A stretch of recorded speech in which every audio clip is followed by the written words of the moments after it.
Hello, everybody. I'm Kara Hurst, and I'm the Vice President of Worldwide Sustainability at Amazon. And please welcome Susan McPherson. Thank you so much, Kara. I am super excited. This book was conceived 4 years ago, long before the pandemic was even a glimmer in anybody's eyes. And it was really the initial impetus was because I had felt we had become slaves to the clicks and the likes and the followers as a means to measure how we were connecting with one another. And also a friend of mine had said to me that when she dropped her 10-year-old and 12-year-old off at the school bus stop, would hug them goodbye, send them on their way up to the bus, she would see them both take their respective seats. And as soon as they did, guess what happened? Their heads bobbed down to look at their handhelds. And every other child on the school bus did the same thing. And that sent a little bit of and I really wanted to figure out, how do we get back to the kind of intentionality of connecting, to the meaningfulness of connecting? So we all know, for anybody in the audience who's ever put forth the idea of a book, it takes a long time to get from there to the acceptance. And so really when I started to write was in February of 2020. And then March, of course, the world stopped. And all we had were the clicks and the likes and the followers.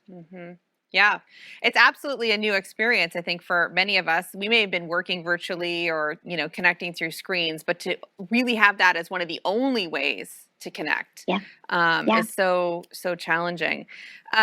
So many questions to follow up on that. I guess the first would be, do you think technology is, in some ways it's enabled us to stay connected this year? It's enabled us to stay connected, but it's also, as you just pointed out, can be a barrier. So how do you think about technology and how do you think about, these tools that we have and using them to stay connected? Sure. Well, first of all, I am not a Luddite. I love technology. I will confess I haven't figured out TikTok yet. One of these days. But I thank my lucky stars we had this technology through this last year. So in some ways, doing 30 plus interviews that I did do for the book with leaders who use community, who use connection to literally build their careers, really gave me back faith that we can be intentional. And I have to say now, as we are kind of reemerging, and hopefully when we go back to some sense of normalcy, when we're having conversations with people, we won't be doing this. Oh, yeah. And look down at our, devices and not be looking people in the eye, because we haven't been able to do that this entire year.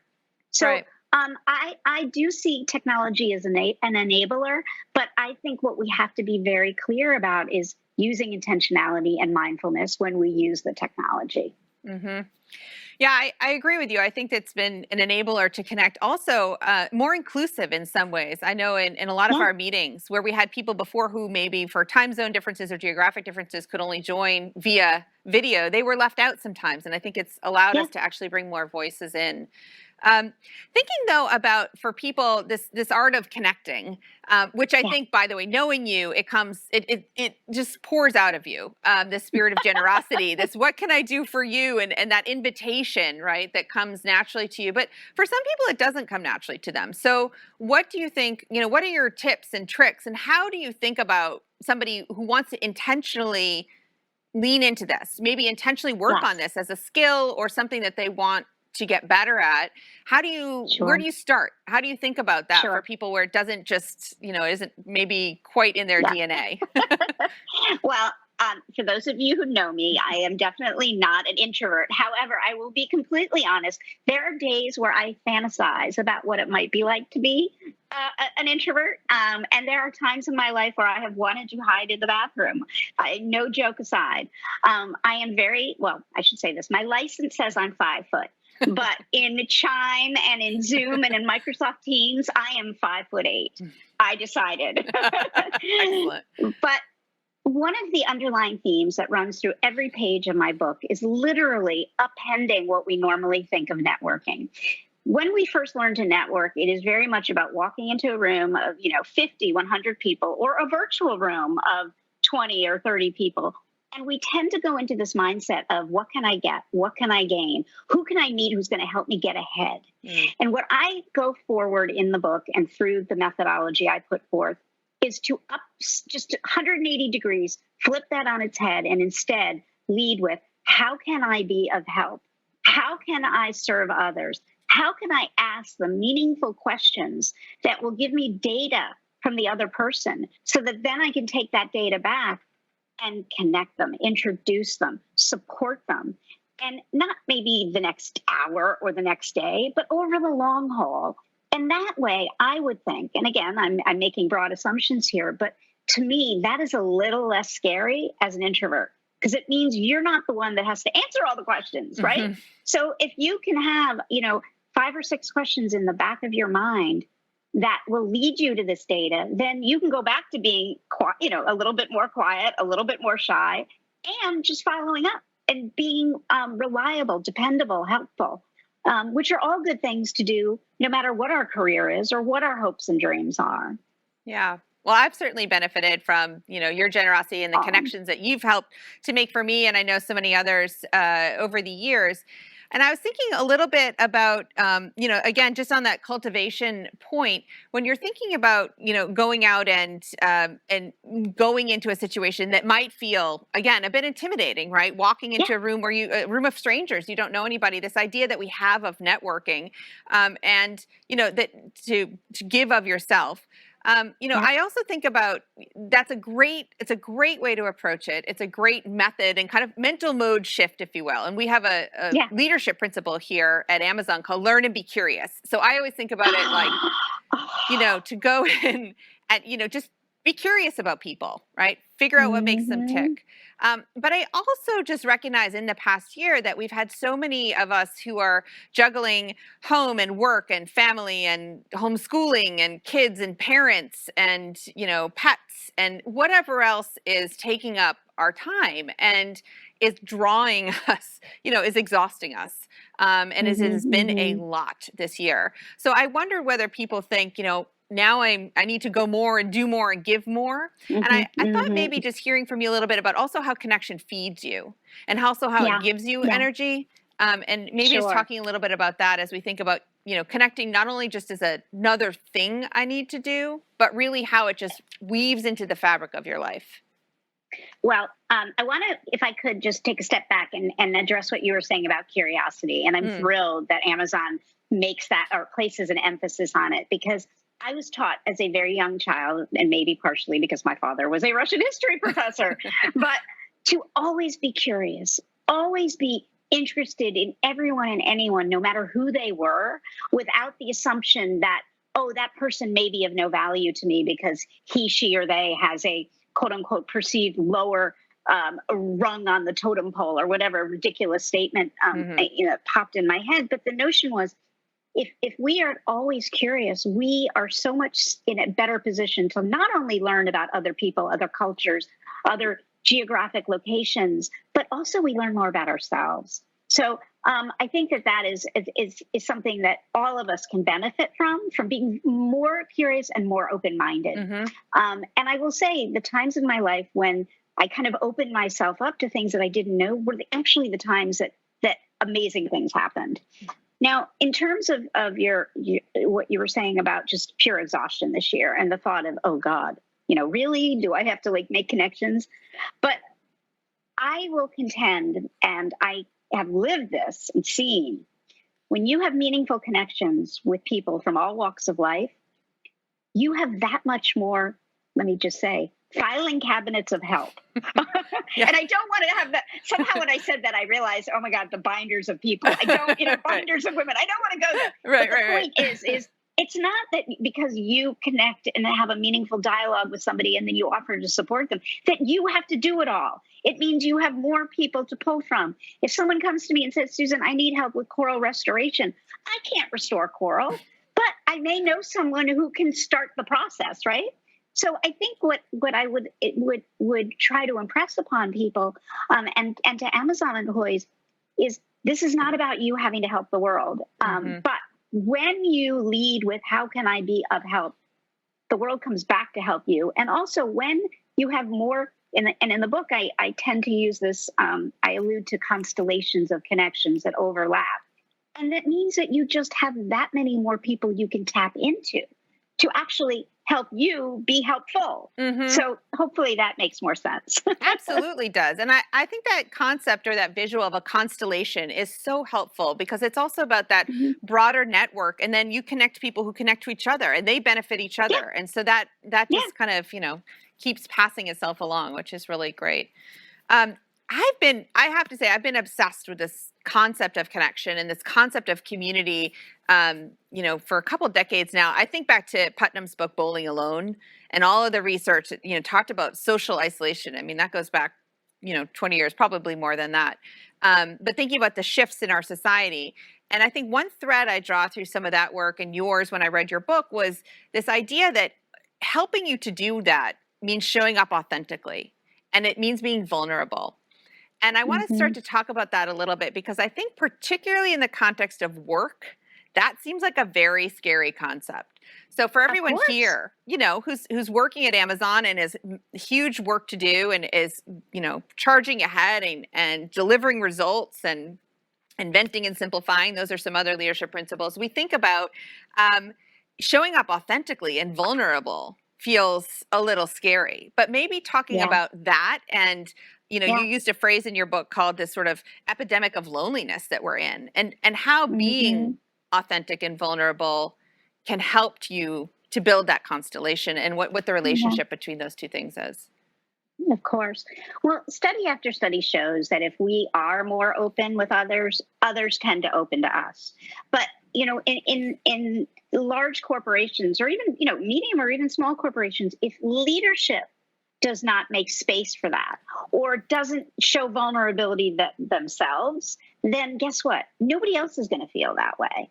And I'll just be completely transparent. I've been alone for 13 months. Okay, completely alone. I don't have parents. I don't have children. I don't have a significant other.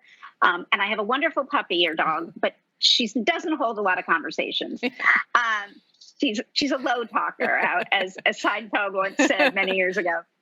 But it's been hard. I mean, I would never say it's been as hard on as I've had it as hard as people who've lost loved ones, who've lost jobs, who've lost livelihoods.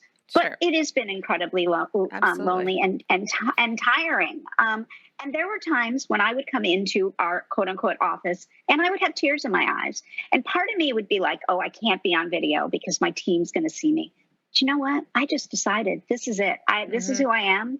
I am, there's not a work Susan and a home Susan, and clearly not anymore. Hmm. And what that did was it freed everyone else to actually come to the quote unquote office as themselves. And what I noticed over the 13 months is the relationships between employees grew deeper and their productivity got better. Now, I mean, we're a small company, like my firm, 13 people. It doesn't even, it's like one little teeny, like department at Amazon. But what it proved to me is we can't expect people to bring their full selves to work if Right. their managers and their managers aren't doing. But, as Professor Rob Cross in the book, he's at Babson, has been studying for 20 years, when employees have meaningful connections at work, they are much more likely to stay long term. They are much more productive, and they are much more likely to bring in others to come work for the company. So to Yeah. me, this is not a soft skill. This is Hmm. something that shouldn't be relegated to happy hours. And it isn't just because I wrote a book about Right. it. Right. No, I absolutely appreciate that. Maybe we could just kind of drill into that for a moment. What do you Yeah. think it looks like? I think your story was a great example, but what do you think it looks like in a work setting for people to show up authentically? Is it that you need to talk about your feelings? Is it that you need to show curiosity as to what others are doing? Is it that make space for that? Or maybe just Yeah. how you do that? Yeah. Well, I think it's a combination of everything you stated. I mean, I'm certainly not suggesting people come and air all their deep, dark secrets or their, dirty. I mean, that is not appropriate, and that isn't going to help anybody else. And if anything, it's going to drive people away. But I do think it's wonderful if you can be sharing cultural stories about your upbringing. I mean, one of my favorite icebreakers in a meeting is, what was your favorite food as a child? Or, at the end of this pandemic, if you could go anywhere in the world, where would it be and why? And these types of things give each other a real sense of of where you came from, what values are instilled, what are your hopes and dreams, Hmm. which tend not to be the things people talk about in the office, but also it helps build teamwork, because what will happen is somebody else might say, oh, I really want to go there. And then therefore you see what, the tapestry of stories that come out, but it doesn't take you so far out of like the work theme. And as a manager, you could be thinking, well, maybe we should have an offsite there someday. Right. Right. Yeah. But again, I can't expect people to come and have these types of conversations if it isn't coming from the top. And I think also, depending if people are in partnership cultivation with clients and things, because these are also things people can be doing to develop business and sales and all the things to develop relationships outside of the company, but that tie back in. Yeah, absolutely. I think there's a humbleness to that leadership. Yeah. And you spoke also in the book about this Google study that was done, which showed, one thing that really effective teams have in common is this baseline of psychological safety. So I wondered if you could explain what that means and how that relates to, showing up with vulnerability and authenticity at work. How do we build teams if that's something that makes our teams effective? How do we encourage that, and how does that enable connection? Well, I think, again, what you have to show people is proof in the pudding. So really, make them people aren't going to do this. I mean, just a side note, when youngsters are coming out of college, they're first, they don't have a network or a community from which to tap, or they also think they have nothing to offer. And they can't really understand, well, why does it matter to make connections, both professionally and personally? And they have to see the magic of what happens. So, I think what the Google study showed is when people are more deeply connected, they are that much more productive. They are less likely to leave. And I think if companies are conscious of that, cognizant of that, they will be that much more likely to make it a priority. Yeah. Yeah, that's a great point. So maybe we can go back to a little bit what we were talking about in the beginning. This is a reemergence right now that we're all experiencing. And I think for some people, it feels like an opportunity to go back and be more connected. And in others, it's a bit of a fearful moment. What's it going to be like? Yeah. What does it mean when we're all back together and am I going to forget how to talk to people in person? So I doubt it. Well, a couple of things. One, when in life do we have a do-over opportunity? Okay. And damn this pandemic, if any good can come of it, let's have that do-over opportunity. But I kind of liken where we are right now is like we have one toe out the door. So we're kind of in purgatory, right? Like, we feel like we're dressed up with nowhere to go. Or I liken for those of you who live in apartment buildings, when your neighbor orders something really aromatic, maybe Thai food or Indian food or Chinese food, and it smells so good, it's coming into your home, you don't get any. So it's kind of like that. But I also, when people feel nervous, I remind them, we are not going 0 to 60. This is going to be highly gradual. When people gather, they're going to be gathering in small groups. And not only that, I don't expect to be seeing Times Square 1945, where you have thousands and thousands of people dancing in the streets and hugging and kissing. I wish we were going to see it. It would be kind of fun. It would be very cathartic to kind of let out all this excess pent-up energy. But I do think it's going to be gradual. And I would go so far as say, my book is broken into a methodology with 3 sections or 3 parts. And the gather part is very much self-reflection. And I think this purgatory period is a perfect time to be really mindfully, intentionally thinking about the community and the communities we want to build around ourselves so that we can reach our goals, whether it's, 4 years from now, 4 months, or 4 weeks. This is the time. I wouldn't wait until we're back into some quasi of normalcy. And I do think this is also, we have a perfect excuse to get back in touch with people perhaps we've lost touch with, because we can blame the damn pandemic. That's right. Okay. That's right. All those emails that have been checking in on us, how we're doing. Now we get to go back out and reach out. Yes. Yeah. So is there something you think people should start thinking about, with intentionality? How can people start to think and prepare themselves for maybe taking advantage of, as you're saying, coming out of this moment? What does that look like? Well, first and foremost, I would ask all of our listeners and viewers today to just in your mind, and maybe just for 10 seconds or 15 seconds, think about this. What is a meaningful relationship to you? Because until you really kind of solidify that in your brain, I think the methodology I offer won't make sense. Mm. And once you have that, and for me, I'll just, give an idea. It's the people that show up in the good times and bad, both personally and professionally. The next thing I would ask you to think about is, what is your superpower or superpowers or secret sauce, SIS, or in the book, I call them your chief differentiating factors. And, a lot of times people, I think I mentioned earlier, will say, oh, I don't have any. You have them. You have many of them. And if you can't think of any, ask the people closest to you. Ask your coworkers. Yes. Ask your significant other. Ask your dog. But the notion is, really think about that, because when you think about the communities you want to build, and with that overarching theme of leading with how you can be helpful, if you can actually articulate what it is you're good at, you're going to be so much more likely to be able to offer up help. Mm-hmm. So I would say this next few months is a really good opportunity to do that. And then actually be very intentional about reaching out to people, both that you already know, that are already in your community, but also start thinking about, who do you want to meet? Yeah. And how can you start thinking about making your communities more inclusive? How can you start to think about penetrating the bubble of people who look just like you, sound just like you, the same color, religion as you, and really start, because you're going to learn so much more if you surround yourself with people who aren't exactly like you. Yeah. So I would encourage you to start doing that.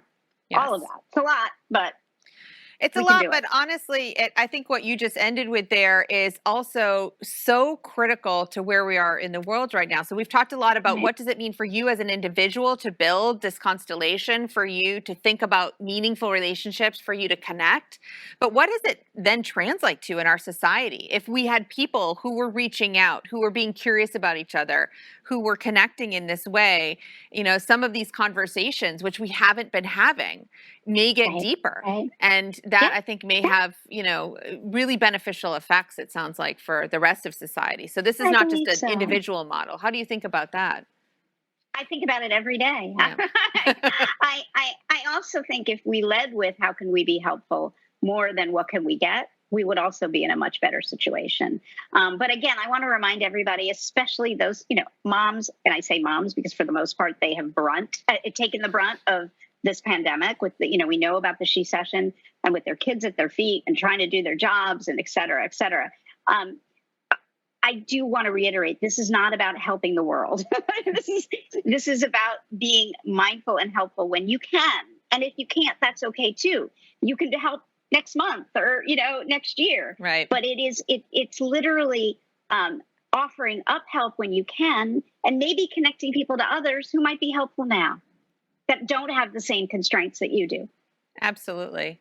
Yeah, I think that this is a life skill. I think of it as something you start and you're intentional about and you build over time. And now might be the moment where you choose to really spend time on it, or it might be something where you say, I'm going to pay more attention to this. And when I can, I'll spend more time on it. But I think you've laid out, this framework that you have is a real mental kind of what we would call a mechanism or a mental mode shift in terms of how you think about your relationships in the world, which is so exciting to see.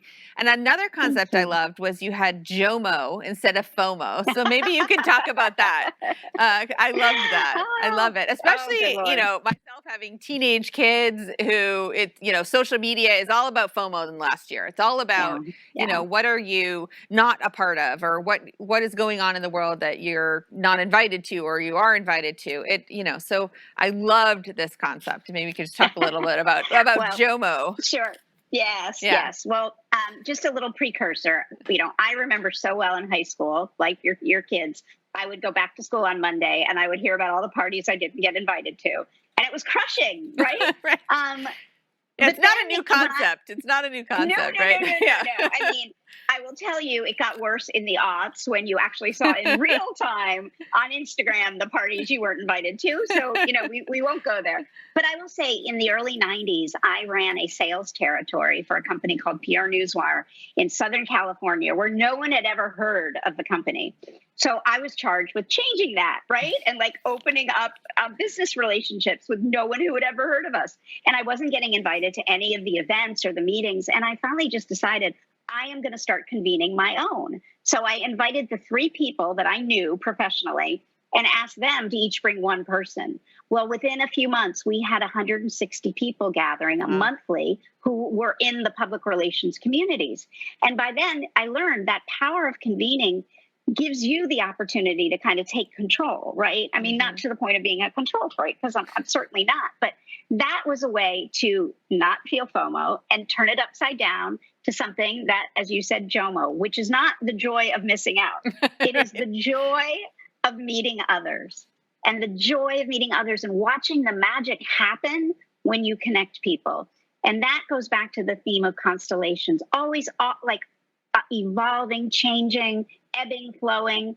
Very different than when we think of like the transactional linear model of networking. And what I think is the dopamine for me is when you're able to connect 2 people or 3 people, and then you watch what transpires, the funding that comes through for a startup, the philanthropic dollars that are unlocked for a nonprofit, the marriage that happens, Right. the real marriage. I mean, it is truly magical. So to me, that is the JOMO. And it also is a lesson to people who may be introverted, that you don't have to invite 50, that you can start small and let the crew accrue.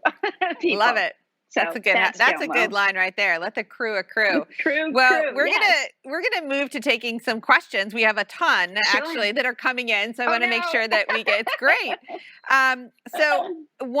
Dan's asking, how do you encourage 2-way connections? So many professional connections seem one way, meaning if I ask for coffee or lunch, the person obliges, but they rarely reciprocate. So do you move on? Do you spend time on it? Sure. I like to offer people choices. Okay.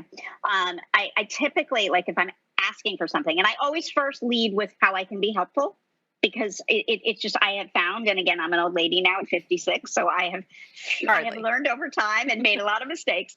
But this notion is if you first offer up some support for something that, or some acknowledgement of something's going on in their lives, and quite frankly, you have all the resources to do it. You can look at their LinkedIn, you can look at their Twitter feed, you can find out if they've just had a grandchild by looking at their Instagram. So do a little research. 2, and again, minimal time investment. 3 minutes at most. But then instead of saying, can you meet for coffee? Give them a couple of choices. If they, a coffee, maybe a phone chat, maybe, a walk if you're in a geographical location. But I tend to have, if people are given options, they're much less likely to ghost you. If you give them options and then they don't respond, I would go on to the next person. Unless, of course, it is somebody you have to work with. And then I think you have to be very intentional. And state, we need to do business together. You haven't been responsive to me, and I want to make sure you understand this is very important for the project that we're working on. Yeah, great advice. So Michelle's asking, do you have advice on how to help nurture kids and help them to connect in healthy and meaningful ways? Sure. So as a life skill, how can people start this early? Sure. Well, I don't know how old your kids are when I'm asking, and I don't have children, so consider that I am far from the expert.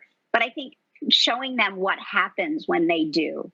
If there's examples in your life that you can point out to them of people you have introduced to show them, I think the proof is in the pudding. And that way they can get excited. And I would also encourage them to start within their own communities, whether they are volunteering for an organization, whether there's a faith-based organization your family belongs to. But I would start with kind of safe spaces, but demonstrate. Great. And so I love this term, you're a connection master. So what do you do to keep all your connections organized over the years? That's a great question. Yeah. Well, I have to tell you, for my book launch, I finally had to organize my something like 11,000 contacts that were in like 19 different. It took 4 months. Oh, okay. Wow. And it was quite an ordeal. Yeah. But now it is literally, and please, I'm not recommending this, but it is in one master spreadsheet that we then uploaded to my company's CRM. And, we've been able to go through and obviously code them to some. But, I think you really personally have to figure out what is going to work best for you. In research for the book, I learned that literally since 95, we have not actually updated how we enter contacts into all of our handheld devices. Huh. I mean, yes, we have the scanning and things, but it is literally the same technology. So I think that's the next thing Amazon should work on. Duly noted. I've been saying I think one of the big winners of this last year has been QR codes. So I feel like, well, there could be something there. Something to that. So we have another question about your gather, ask, and do framework, and particularly honing in on the gather part. What have been some of the creative gatherings you've been a part of, or fun things? What are some of the ways in which you've gathered? You talked just now about a network you built in earlier, but what are some of the 90s? What are some of the other great gatherings? Oh my goodness. I mean, and again, we're a small company, but we've had cooking classes. We have had a flower arrangement class. We had a theme where everybody brought, it was a talent show. Everybody came and did, one of their talents. Of course, I was talentless. I just started writing a book. Okay. But I would, if you are a manager, or even if you're not a manager, I would get your department involved and have people. My team, we get together every other week for a quote unquote happy hour, but each person is once assigned a theme, and they bring that theme, and it gets people to kind of get to know each other by what theme they choose. Yes. We did that on my team actually pre-pandemic, but we did, we assigned teams happy hours every month, and we had scavenger hunts, and we had trivia nights, and we had pizza tastings. I don't know. It was great. I mean, there was all kinds of pizza tastings. Yeah, all kinds of different things. So another question about reconnecting with connections from our past. So maybe you've lost touch with somebody, or maybe, you want to get back in touch with somebody that you've known prior. Any tips for how to go back and connect with people that, maybe if you lost touch with? You have the excuse you can use, the pandemic.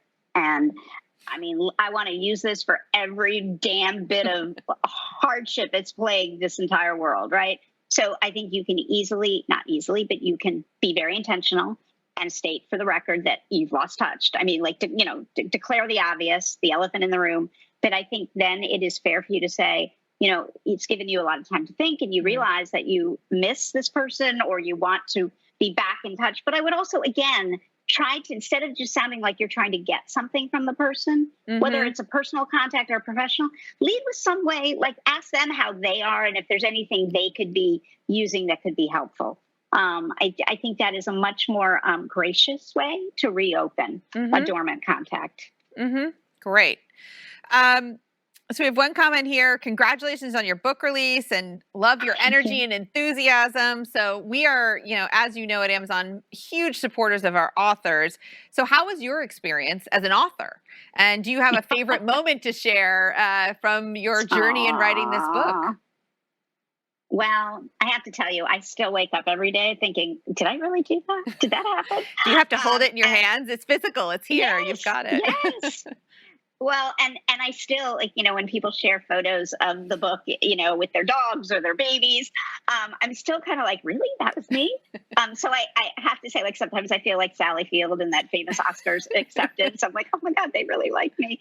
But, I was telling Kara before we went live, I mean, about a month before the launch of the book, I broke into tears because it felt so bizarre and so disingenuous to be publishing a book about meaningful connections during the loneliest time in my life. And she, in a very older sister, very smart, intuitive way, said, Susan, no, there's never been more important time for this subject matter to be launching. Forget my book for a minute, but I don't think, or at least I hope, we're not going to ever take for granted our meaningful connections once we are back into some sense of normalcy. And that when we do have those conversations with people, we're not looking at our phones or hopefully not thinking about the lunch we're starving for, which sometimes we can't help, but that we really do not only pay attention to people we are in conversations with, but then we go so far as when we respond to them, remind them that we saw and heard them. Because to me, that's the greatest gift that we can give one another. Absolutely. I think people want to be seen, and I think this you're giving them a framework to see and be curious about each other. We've got a lot of people who have joined our company, but have made transitions in general. Our customers, who might be listening to this, there's people who have just made changes, and Yeah. we have a question about starting a new job in a new city during a pandemic can be stressful. And what is your advice for having a meaningful connection in a whole new place, with Yeah. cultivating long-lasting relationships? So whether that's in a new workplace, in a new city, what do you do when you feel alone like Yeah. that and you want to be connected to your new Of place? course. Well, having moved once from Washington, D.C. to Southern California for a job, and then another time from Seattle to New York, also after a divorce, starting all over. Both times, what I did to ground myself when I got to these new cities was I got involved in local nonprofits. Um, for a couple of reasons. One, it helped me learn more about the local area, but also it helped me meet people who I normally wouldn't meet in the workplace, and also try to meet people who weren't just like me, but at the same time meet people because I didn't know anyone. And I figured at least doing that, I would find people who had somewhat of a sense of like value to help others. Hmm. So I would at least, whether, when I would be meeting people, they wouldn't be like myself, but they would have a propensity to want to help. As well as you would get to know the people that were the recipients of the good work that organization did. So, and I realize it sounds like it's a big time suck for, volunteering, but volunteering actually can be, a couple of hours a month at most. And literally doing that, you not only, again, will learn so much about others, but you'll learn a lot about yourself, which then you can bring back to the workplace. And just one other thing, it is totally appropriate for you to reach out to colleagues that you have never met in the same way I answered an earlier question with a, hi, I'm new here. I would love to learn more about your work so that I can be helpful to you. Okay. By doing that, you're actually helping yourself because you're learning more about the organization, but you're also showing a bit of generosity, which will probably be much more likely to elicit a response. Yeah, I couldn't agree more. As someone who was new to Amazon 7 years ago, and I went from New York to Seattle, so the opposite way. Yeah. um, I started here by It's asking. scary though. Yeah, but I started by we have sustainability was new at Amazon and it wasn't a thing, and I knew that I just need to ask people, how can I help? What are your pain points? What do we need to Yeah. solve? And that Yeah. gave us a door into a lot of good conversations, and I think also helped us to have some early impact. There is a question about that a little bit more, maybe just to click in one bit there, how to connect with team members that you might not have an organic reason to meet with. So people that you don't see regularly, you don't work with in an office, or you're not on meetings. People are virtual still. We may be for a little Hmm. while. So how do you create those opportunities, maybe even in a virtual world, to connect to people that you don't have a natural or compelling work reason to come into contact with? Well, you work for the same company, and it wouldn't behoove you to learn about skills and happenings and challenges people face outside of your organization. I was with the company Peer Newswire for 17 years, and every 2 years I changed roles. It's probably what enabled me to stay there so long. But what I did, which I think really enabled my success, was I was always so curious about other departments that I had no clue. So, like accounting or legal. And I would make it my kind of personal mission to get a better understanding of those different departments. Again, leading with, I work in sales and marketing. Our lives couldn't be more different, but it would help me actually do my job better if I could understand your job, and therefore then I could be more supportive. And I go all the way back to my college years when I waited on tables, and I learned early on, if you get to know the lives of the chefs in the kitchen, you will be such a better waiter or waitress, meaning you'll get much better tips, but you'll also actually not be clobbered by the people, sitting at the tables that you're serving, because you'll get their orders right. Mm-hmm. So, in other words, I mean, you couldn't have two different functions, waiting on tables and cooking the food. But if those two kind of means don't get along, guess what happens? Mm-hmm. Yeah. I think it goes back to your systems thinking. I mean, that's such an interesting example. First of all, I waited tables, I bussed tables. I think everybody should do something similar at some point in their life. It's a great experience to have. And I think that what you're talking about is really interesting because if you think about that scenario, most people would assume if you want to be a successful waiter or waitress, service person, get to know the customer. And we're, as a Yeah, customer obsessed company, we're always focused on that. But what you're also pointing to is there's a whole ecosystem there of relationships that happen within that workplace. And in order to serve your customer, you need to be connected to all the people that you're working with, which I think is a exactly. great parallel to how we work at Amazon. We're customer obsessed. We think a lot about the customer. We want to dive in and really understand our customers' needs. But in order to do that, we have to have very fully functioning networked relationships Yeah, internally. yeah. Yeah. Bingo. Yeah. I used to say at PRN, if we treated each other as well as we treated our clients, everything would be better. And again, I don't mean to throw the company under the bus. There were many fine people at the company, Always but lessons it learned. was Yeah. exactly, Yeah. exactly. And, but also just this innate curiosity of what goes on to make the sausage or whatever the stupid saying is. Good. Well, I can't believe it, but we're almost out of time. So I know. So if we have, I guess, with all of our folks that have read the book and will now read the book, if you have one thing that you want them to take away from this conversation or from your book or, where you're thinking about connection right now, what would that Yeah. be? Well, I have just a couple of things. One, now is the time. We really do have a do-over opportunity. So take advantage of that. Lead with how you can be helpful. And if you need ammunition to give yourself the kind of kick in the butt to do so, one of the pieces of research I learned was people who build meaningful connections actually live longer. So if you needed any other excuse, There you go. there it is. The fountain of youth. You've discovered it. So thank you so much, Susan. This has been an absolute pleasure. And I'm so inspired by everything you put forward. I'm inspired to go reassess what's meaningful and make new connections. I wish you all the best with the book. For everyone listening and watching, of course, The Lost Art of Connecting is available on Amazon. And we're just so thankful, Susan, to share your knowledge today and for you to spend some time with us. Thank you to Connect At. Thank you to the Fishbowl team and everyone for having us today.